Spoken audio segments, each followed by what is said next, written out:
Bienvenidos a un nuevo capítulo de En Juego, donde no hablamos del juego, sino de lo que está en juego en el negocio del deporte. Dato número 6 de nuestra gran sección, 50 datos para entender el negocio del fútbol, que ha gustado mucho. Por favor, ayúdenme a compartirlo. He leído todos sus comentarios, todos muy valiosos. Todas las peticiones de capítulos que me han dejado en los comentarios las he anotado y la idea es poder hacerlos todas. Son 50 datos, hay mucho por hablar, entonces no se preocupen que si quieren de hablar de algún tema en específico, ya llegaremos a eso. Por ahora, hoy vamos a hablar del sexto dato, que todavía no estoy muy seguro cómo llamarlo, pero diría yo que es invertir en fútbol. Y esto lo va a linkear mucho con el boom de private equity y de fondos de inversión que hay hoy en día a nivel global en fútbol. Voy a hacer un disclaimer antes de arrancar de mi camiseta. Si ven, estoy estrenando camiseta de Tailandia. Pucha, es creo que la camiseta más rara que tengo, porque también he visto que algunos me comentan de las camisetas que me pongo, que dónde las consigo. Entonces esta camiseta, lastimosamente, queridos oyentes de En Juego, me la trajeron desde Tailandia, es de la selección de Tailandia, entonces no creo que se consiga muy fácil.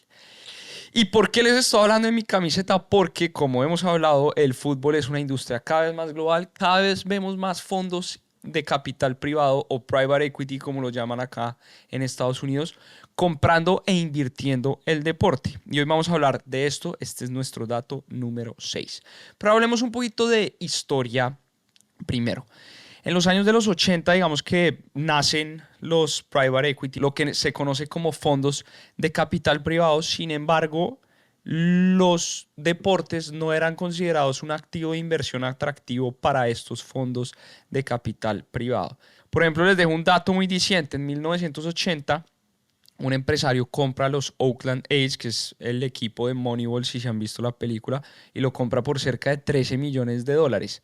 Quédense con esa cifra, 13 millones de dólares, para que entendamos las cifras que se manejan hoy en día. Y así funcionaba el deporte en esa época. Eran grandes multimillonarios que querían tener un juguete y su juguete era un equipo de fútbol.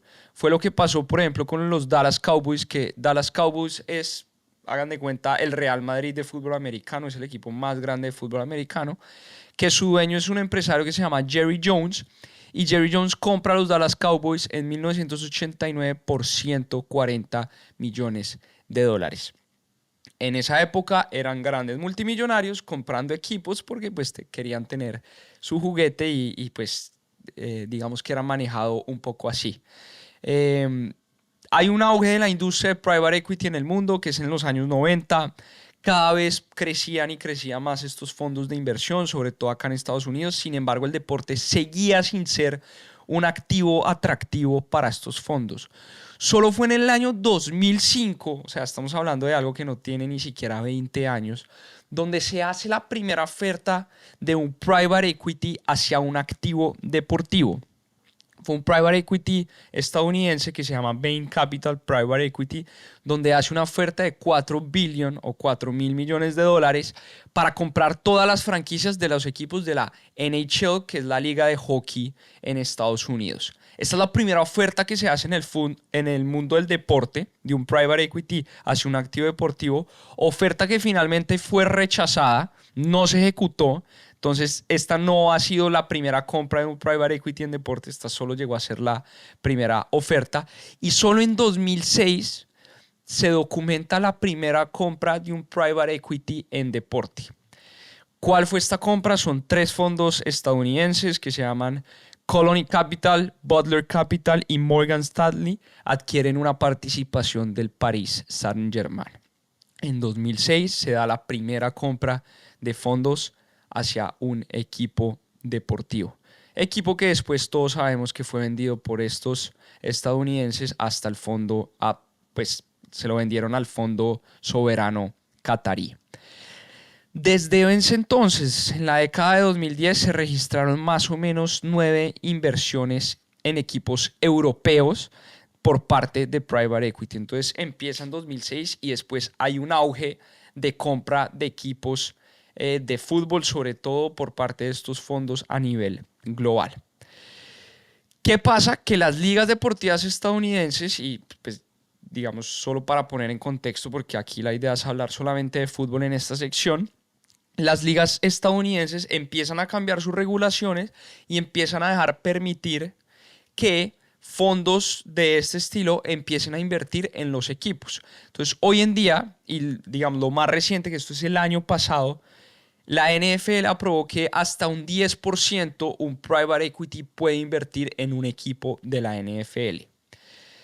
Hablemos un poco de números. ¿Qué significa este 10%? Si uno ve la valoración de los Dallas Cowboys, que yo les conté que los Dallas Cowboys, Jerry Jones lo adquirió por 140 millones de dólares. Hoy en día los Dallas Cowboys puede valer 13, 14 billones de dólares.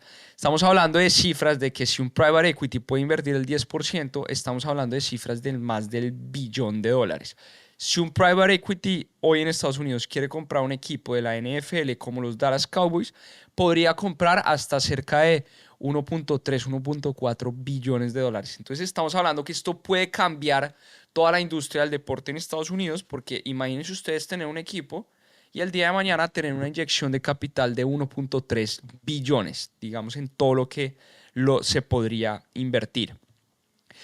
Pero hablemos un poco de fútbol, ¿sí? Y de por qué hay cierta voluntad de fondos estadounidenses de comprar equipos de fútbol. Partamos por una realidad impresionante para mí. Hoy 10 equipos de la Premier League tiene 20 equipos. 10 equipos de la Premier League tienen dueños estadounidenses, se los digo. El Liverpool, que el dueño es el Fenway Sports Group, el Arsenal, que el dueño es Stan Kroenke, el Chelsea, que es de un grupo americano, el Aston Villa, el Bournemouth, el Fulham, el Crystal Palace, el Manchester United, el Everton y el Ipswich United. ¿Por qué esto es tan importante? Porque si nosotros nos damos cuenta quiénes son los dueños de los equipos de la Premier League, vamos a descubrir que estos dueños generalmente ya son dueños de equipos en Estados Unidos. ¿Eso qué quiere decir? Que traen un know-how. Les pongo el ejemplo del Liverpool. El Fenway Sports Group, que es el dueño del Liverpool, también son los dueños de los Boston Red Sox, ¿sí?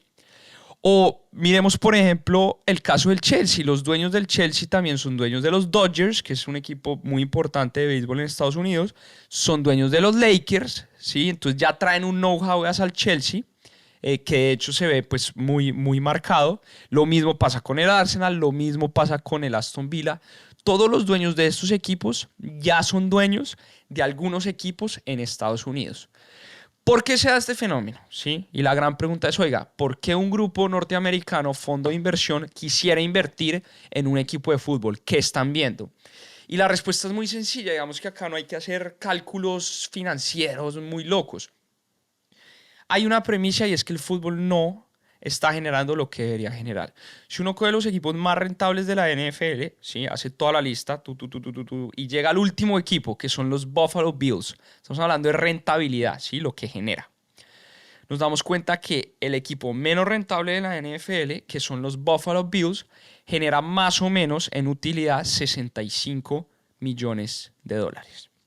Si uno coge el equipo más rentable, o sea, que más utilidad hace de la Premier League, que es el Manchester City genera de utilidad 59 millones de dólares. Estos son datos de Sportico.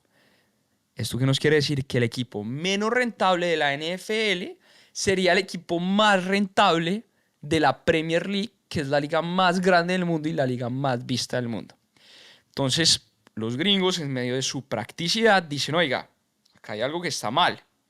¿Cómo es posible que la liga más vista del mundo, el deporte más visto del mundo, su equipo más rentable sería el equipo menos rentable de la NFL? ¿Qué ven ellos? Una oportunidad de inversión. Dicen, acá hay algo que está mal y nosotros queremos empezar a explorar este mercado, y no solo vamos a explorar este mercado, sino que vamos a traer un know-how que traemos de los equipos que ya manejamos y ya sabemos gestionar. Pongamos un caso como el del Fenway Sports Group con el Liverpool. El Fenway Sports Group compra al Liverpool en 2010 y lo compra por 476 millones de dólares. En 2015 contratan a Jürgen Klopp y en ese momento el valor de mercado del Liverpool ya era de 982 millones de dólares. Quiere decir que el Fenway Sports Group ya había duplicado su inversión. Llega la era Klopp, que Klopp fue más que todo un CEO para el Liverpool, más que un director técnico. Se da la renuncia de Klopp en 2023, digamos, cumple su último ciclo, renuncia en 2023 y acaba su ciclo en 2024. Y para ese entonces, el Liverpool ya tenía un valor de mercado de 5.3 billones de dólares. El Fenway Sports Group lo compra en 2010 por 476 millones y hoy ya tiene un valor de mercado del equipo de 5.3 billones de dólares. Esto es más de 10x su inversión. Y los revenues han crecido, la rentabilidad ha crecido. Entonces, claro, cuando empiezan a ver los otros fondos que un fondo como Fenway le va tan bien con un equipo, pues se abre este apetito de mercado y hoy lo que tenemos es que la liga de Inglaterra pues está dominada por los fondos norteamericanos. No solo eso, encontré un estudio muy interesante que me gustaría compartir con ustedes. La Universidad de Michigan, junto con Arctos, que es un fondo de private equity que se dedica solo a invertir en deporte, decidieron hacer un estudio y el estudio consistía en, oiga, ¿qué pasa si existiera un activo financiero que rastreara las franquicias deportivas? Algo así como el S&P 500, nosotros sabemos que el S&P 500 rastrea el valor de mercado de las 500 compañías más grandes de Estados Unidos. Estos tipos dijeron, oiga, miremos qué hubiera pasado si existiera un S&P 500 pero con deporte, que cogiera todas las franquicias deportivas y viera su comportamiento de mercado. Hicieron este estudio, lo calcularon desde 1960 pues hasta el año 2020 y los resultados del estudio fueron fascinantes y muy reveladores. Lo primero, este índice que ellos lo bautizaron el RASFI o RISFI, que es básicamente pues, el nombre que le pusieron, o sea, el nombre traduce Ross Arctos, porque Ross es pues, el nombre de la Escuela de Negocios de Michigan, Arctos, pues el fondo Sports Franchise Index, entonces se llama RASFI, digámosle RASFI al índice.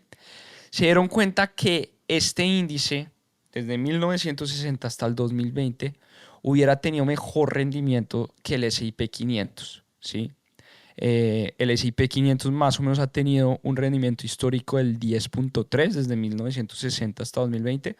El RASFI hubiera tenido un rendimiento de 13.1, o sea, estaría 3 puntos porcentuales del S&P 500. Una locura, una locura.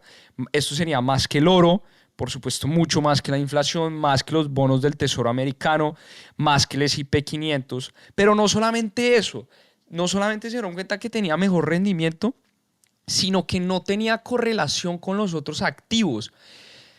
El que haya visto alguna clase de finanzas básicas en su vida, alguna vez nos enseñaron que si yo tengo un activo que no tiene correlación con mi portafolio, quiere decir que este activo me ayuda a diversificar mi portafolio.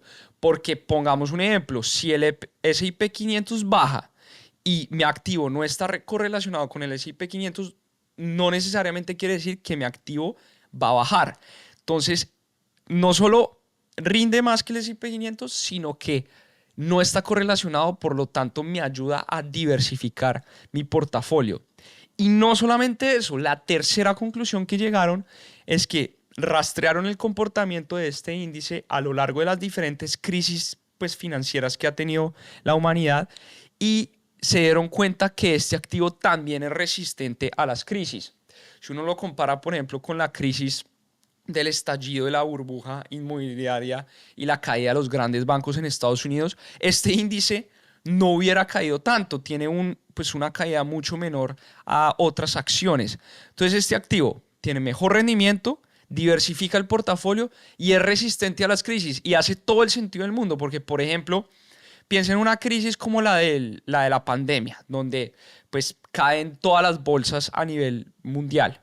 El deporte yo creo que fue de las industrias que menos paró, porque la gente no solo quería ver más deporte, porque pues estaba encerrada en su casa y era casi que la única fuente de entretenimiento, sino que quería hacer más deporte, era la única opción para salir de la casa. Entonces hace todo el sentido que el deporte sea resistente a las crisis. Conclusión, y esto sí es conclusión mía y me la juego, estamos ante el mejor activo financiero y de inversión posible del mundo. Y lo demuestra este índice, el deporte. Si existiera un activo alternativo para invertir en deporte, sería una de las mejores inversiones que cualquiera podría tener. ¿Quién se está dando cuenta de eso? Los fondos de inversión. ¿Cómo lo están materializando? Pues invirtiendo en el deporte más visto del mundo como el fútbol. Y esto va a cambiar la dinámica. Claro, hay una discusión que pues mucha gente me dirá, no, es que el fútbol no es como la NFL por temas muy sencillos, como en la NFL no hay descensos, entonces no hay riesgo de que esa inversión se pierda.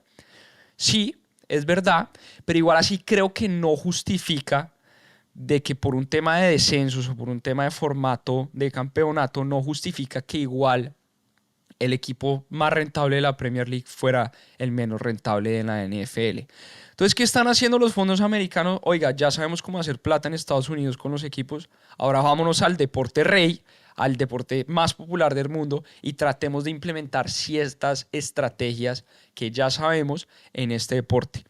Y casos ya se han visto, como el caso del Chelsea, donde el Chelsea ahora está implementando un formato de contratación de jugadores muy específico de la liga de béisbol de acá de Estados Unidos. Entonces ya están trayendo su know-how. ¿Por qué? Porque como les dije antes, creo que el deporte es uno de los activos financieros más importantes del mundo. ¿Qué podemos hacer nosotros los de a pie? Hombre, pues esperar a que en un futuro pueda salir algún índice que rastree las franquicias deportivas, o pues ahora que está este boom de private equity, si estos fondos de capital privado llegan a sacar pues algún fondo que al público que invierta solamente en el deporte, creo que la oportunidad es muy buena y los amantes del deporte deberíamos estar muy a la expectativa de qué podemos hacer. Hoy en día lo que podemos hacer no es mucho. Hay algunos equipos que cotizan en bolsa, no son muchos, pero sí podemos estar muy a la expectativa de lo que va a pasar, porque yo creo que el deporte se está viendo como un activo financiero y va a entrar a jugar un rol muy importante en los mercados. Ahí está, señores. Hoy me la jugué, hoy tiré factos, como dicen ahí. Creo que el deporte es el activo de moda más importante del mundo para mí. Lo que pasa es que todavía no es muy público, todavía no es muy para nosotros que nos gusta el deporte, pero de pronto ese momento llegará. Y esto obviamente en cuanto a industria, pues es inyectarle capital a los equipos, es inyectarle capital a las ligas y esto seguramente va a cambiar un poco la dinámica a nivel global. Ahí les dejo el dato número 6, uno de los temas que más me apasiona, que son pues las inversiones y el deporte. Si tienen alguna pregunta, si tienen algún caso de negocio de esto, por favor comentémoslo y sigamos el debate. Nos vemos en un siguiente episodio de nuestra sección 50 datos para entender el negocio del deporte.